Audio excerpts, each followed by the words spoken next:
One.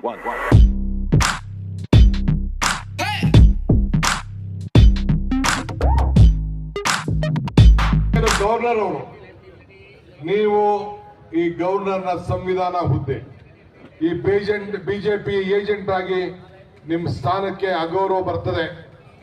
ದಯವಿಟ್ಟು ಈಗೂ ಕೂಡ ನಿಮ್ಗೆ ಒತ್ತಾಯ ಮಾಡ್ತಾ ಇದ್ದೇನೆ, ನೀವು ಕೊಟ್ಟಿರುವಂತ ಪ್ರಾಸಿಕ್ಯೂಷನ್ ಆರ್ಡರ್ನ ನೀವು ವಿಡ್ರಾ ಮಾಡಬೇಕು ಅಂತೇಳಿ ತಮ್ಮಲ್ಲಿ ಎಲ್ಲ ನಮ್ಮ ಕಾರ್ಯಕರ್ತರ ಪರವಾಗಿ ಈಗಾಗಲೇ ನಮ್ಮ ಸಂಪುಟದ ಸಭೆ ನನ್ನ ಅಧ್ಯಕ್ಷತೆಯಲ್ಲಿ ನಡೆದು ನೀವು ಇದನ್ನ ಡ್ರಾಪ್ ಮಾಡಬೇಕು ಅಂತೇಳಿ, ತಿರಸ್ಕಾರ ಮಾಡಬೇಕು ಅಂತೇಳಿ ನಿಮಗೆ ಮನವಿ ಮಾಡಿದ್ದು.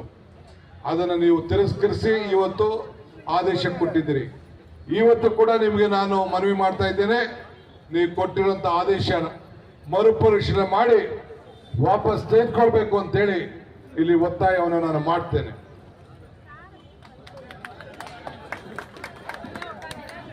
ಮಂತ್ರಿಗಳು ಸ್ವಲ್ಪ ಮಿನಿಸ್ಟರ್ಗಳು ಬನ್ನಿ.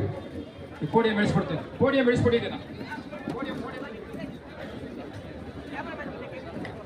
ಇದೀಗ ತಾನೇ ತಮ್ಮೆಲ್ಲರಿಗೂ ಸಂದೇಶವನ್ನು ನೀಡಿದಂತ ಕರ್ನಾಟಕ ಪ್ರದೇಶ ಕಾಂಗ್ರೆಸ್ ಸಮಿತಿಯ ಗೌರವಾನ್ವಿತ ಅಧ್ಯಕ್ಷರು, ಈ ರಾಜ್ಯದ ಉಪಮುಖ್ಯಮಂತ್ರಿಗಳ ಸನ್ಮಾನ್ಯ ಡಿ.ಕೆ. ಶಿವಕುಮಾರ್ ಅವರು ಇದು ಅಂತ್ಯ ಅಲ್ಲ ಆರಂಭ ಎಂಬ ಸಂದೇಶವನ್ನು ನೀಡಿ ರಣಕಹಳೆಯನ್ನು ಊದಿದ್ದಾರೆ. ಇದಾದ್ಮೇಲೆ ಈಗ ಇಲ್ಲಿಂದ